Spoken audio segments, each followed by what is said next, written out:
Tu es allé trop loin. Tu es allé trop loin. Il y a des choses qu'on ne fait pas. À quel moment tu rentres chez un homme marié alors que tu as vu sa femme sortir avec ses enfants et tu t'assois, tu as le courage même de s'asseoir chez lui jusqu'à un gré où sa femme croit avec lui. À quel moment tu te comportes comme ça? Même si l'argent te retient. L'argent te retient, mais quand même, tu as des valeurs.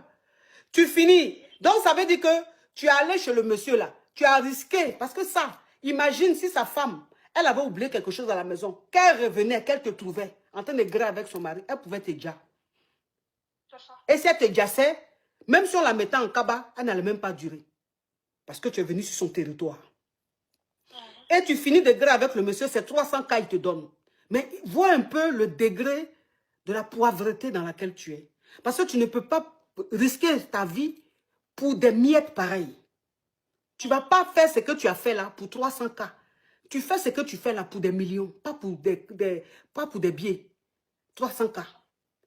Et depuis maintenant que tu as fait ça là, tu n'as plus la conscience tranquille. Parce que tu te dis, mais demain aussi, tu vas être marié. Est-ce que tu vas accepter que ton mari fasse venir une femme et garde la femme là sur ton lit? Non. Donc c'est ça là qui est en train de te fatiguer. Et tu es en train de regretter. Mais tu regrettes, c'est pourquoi?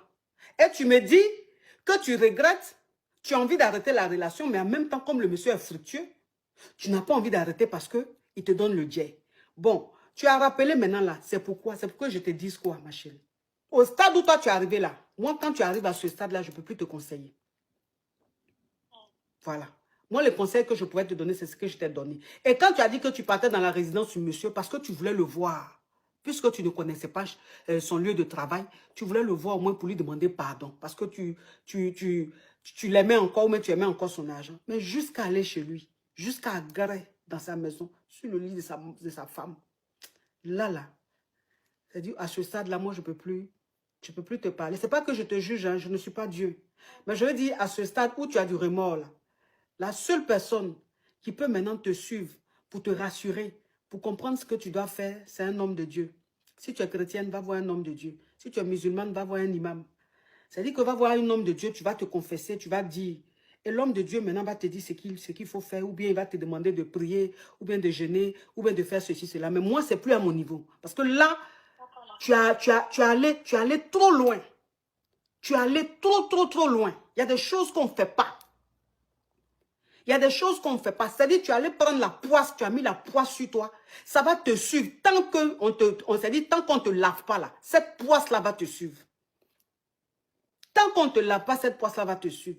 Il y a des choses qu'on fait naturellement dans le monde. C'est-à-dire, il y a des choses qu'on fait dans le monde là, où la nature nous fait payer naturellement. C'est pas que la femme va se lever, aller voir un basseur pour te faire quelque chose. Rien. Si ça se trouve, elle ne sait pas. Mais c'est la nature parce que, en fait, tu as dépassé les limites. Et au stade où tu es arrivé là, la nature ne peut que te punir. Donc, avant que la nature ne te punisse là, si tu es chrétienne, va voir un homme de Dieu.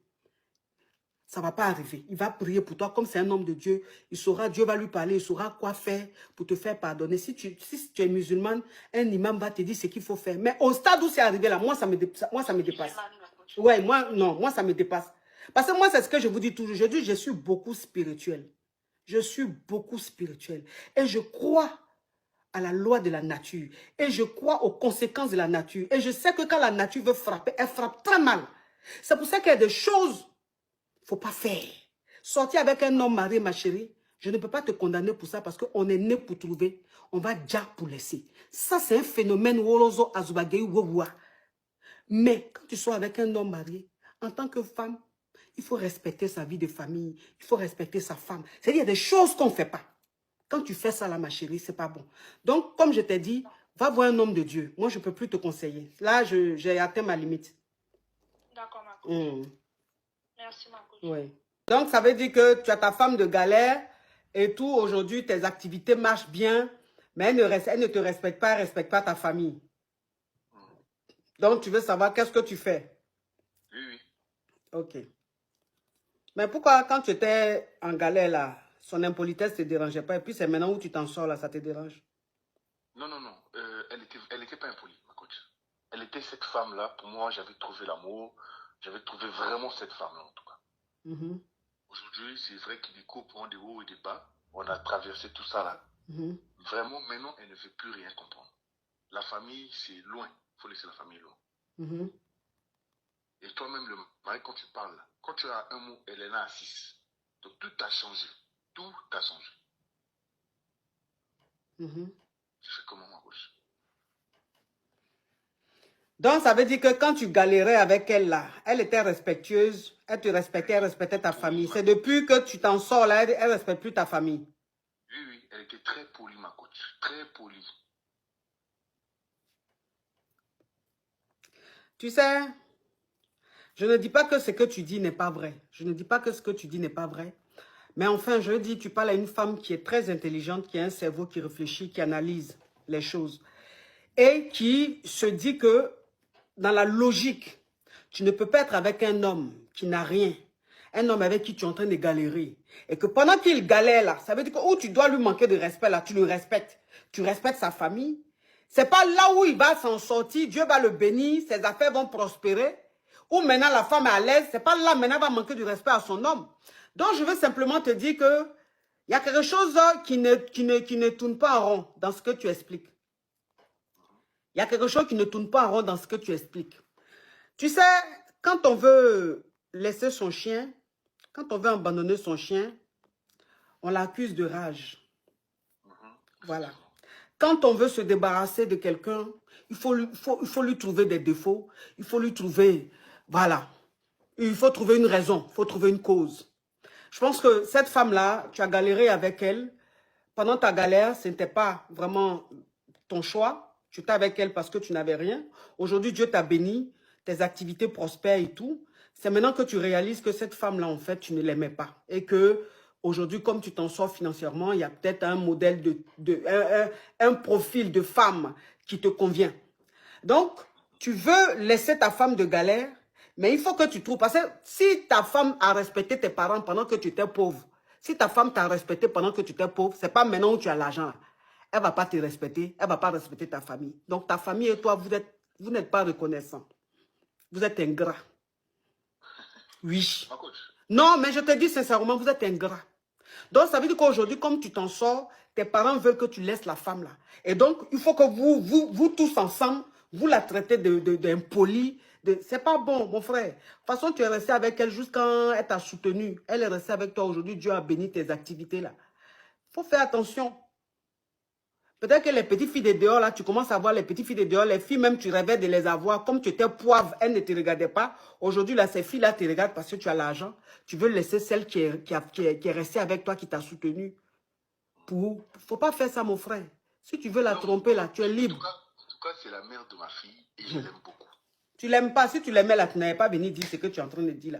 Si tu veux la tromper, tu veux faire ce que tu veux, là. Ça, c'est toi qui vois. Il faut laisser la femme, là, dans son foyer. Non, je laisse comme ça. Il faut laisser comme ça. Et puis, elle ne te manque pas de respect. C'est toi-même, comme tu as eu l'argent, tu es devenu très zélé. Donc maintenant, même, tu veux même que elle n'a qu'à mettre pagne, tu vas marcher dessus. Elle n'a qu'à se coucher, tu vas marcher sur elle. C'est pour ça. C'est-à-dire que maintenant, comme tu t'en sors, tu es devenu gonflé. Maintenant, là, tu es trop exigeant. Tu demandes trop de choses. Maintenant, quand elle dit un petit mot qu'elle te disait avant, tu trouves qu'elle ne te respecte pas. Il y a quoi? Toi aussi. Est-ce que tu es son Dieu? Faut te revoir, mon frère. Faut pas faire ça, hein. Ça, là, c'est ce qui fait tomber beaucoup d'hommes sur cette terre-là. Il y a des hommes, là. Ils restent leur femme de galère jusqu'à quand ça va chez eux, ils laissent leur femme de galère pour prendre une autre fille. Et puis, tu vas voir leurs activités, là. Ça n'arrive pas loin. Non, mais je ne vois personne d'autre. Je ne vois personne d'autre, ma coach. Je ne vois personne d'autre. Si tu ne vois personne d'autre, que tu penses que ta femme ne te respecte pas, ne te respecte plus, elle ne respecte plus tes parents, ça dépend de comment tes parents se sont comportés. Ça dépend de comment vous vous êtes comportés. Parce qu'on dit que c'est la goutte d'eau qui fait déborder le vase. Cette femme, elle a encaissé, encaissé, encaissé. Peut-être qu'elle est arrivée à bout. Peut-être qu'elle est arrivée à bout.